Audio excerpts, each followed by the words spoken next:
Hello, good evening, and welcome to the Staggering Giant. Leave your god, your king, and your sword at the door, and let's have a chat. So, my name's Alton. I am at the Staggering Giant and at the Sleeping God on Twitter. I'm coming in fresh from a successful stream last Thursday night. Quite a good show, I thought. My players were absolutely amazing, which was what made it, and they have both almost handed me on a plate some great stuff that I can use in my stream as I go forwards. Overall, the night was pretty much improvised. I think the players came more prepared than I was expecting, so always a good thing. So I improvised a little bit of a kind of a short adventure for them, just to get started with some of the story. And I think some of the hooks they've definitely picked up on, but overall, are any of them here in the chat, I wonder? Not at the moment. Overall, there were 3 main hooks that I gave them in the course of the adventure. They've definitely picked up on one and maybe a second. I don't know about the third one, but we'll see how that goes. A few secrets that I've kind of hinted at that I'm hoping that they'll be able to follow through with as time goes on.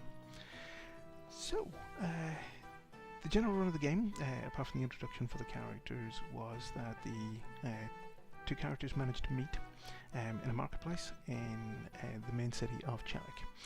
For anybody who's ever looked up Chalik on the internet, the general canon is that this was a city that has become a kind of a focus for psychic energy, that many of the people who live there are aware of this and live with the consequences of it on a regular basis. There are different versions of what happened there depending on what people have done in their campaigns, and I've got my own ideas about what may have caused that over the years, but I've made a couple of kind of significant changes to the general what's the word I'm looking for? The general lore that people tend to create for it. Those will be exposed as we go through the story and build it up. The players have given me two great ideas to work with. One, Chris, CJH Book Zombie on Twitter. He's playing a Thrygreen character, and his history is that he has come from a clan that has been wiped out by disease. An unfortunate circumstance for him for certain, but his kind of need to belong. The Thrygreen being an insect-like people and having an insect-like social structure. His need to belong meant that, given the opportunity to bond with somebody, and particularly somebody with a family, he took that opportunity as quick as he could. The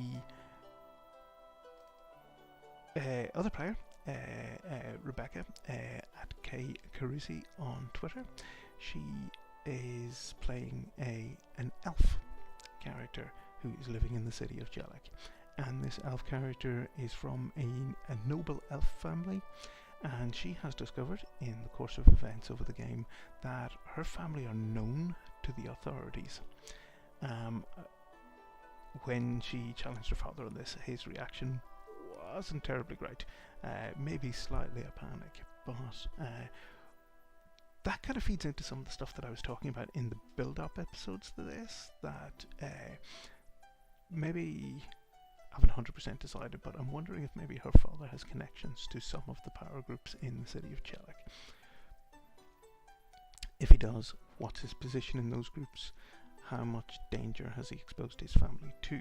We also know that his wife is aware of this. Other things that come up, well, they've been into the ruins for the first time. They discovered a couple of artifacts while they were in there. The consequences of those I do not know. They'll possibly be connected to what her father does and who he's connected to. But they also found the bones of a child. Surprise decision that Rebecca decided that her character was going to take the bones and give them an appropriate burial.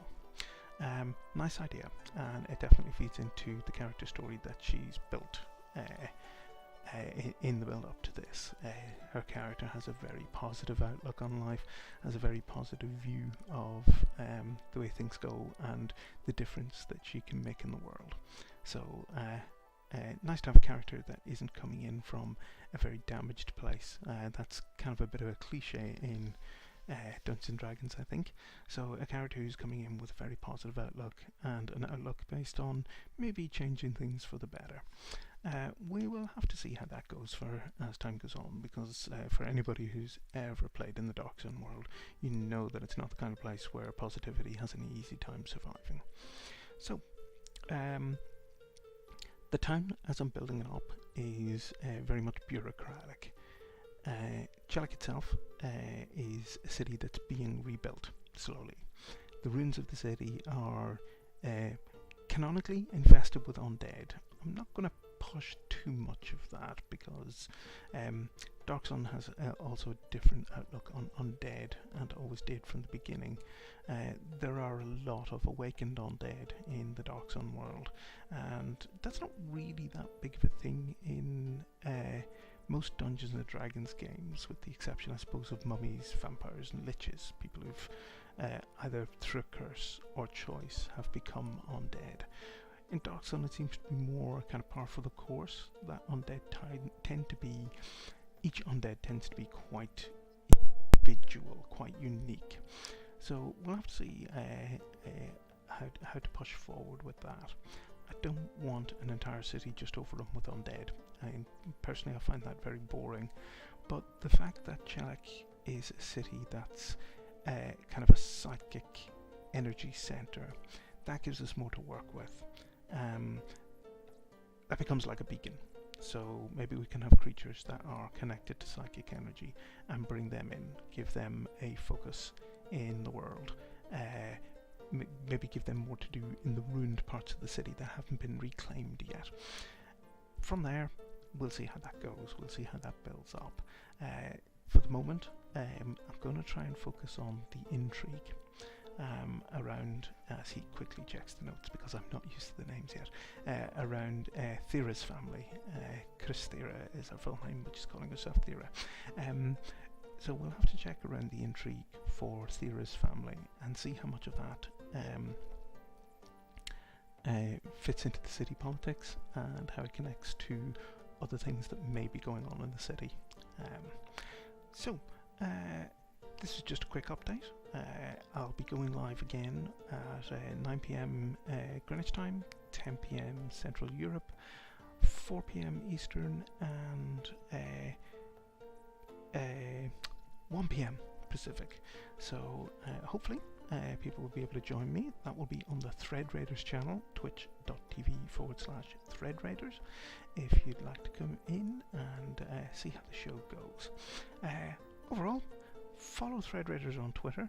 Great community of very positive and very supportive people, and if you're not already following them, you really should get in on that. Wonderful people to know, and they've been very encouraging to me. I probably wouldn't have started my stream without them. So on that slightly positive note, and with this very short update, I shall bid you all adieu. Pleasure talking to everyone. Thank you, and good night.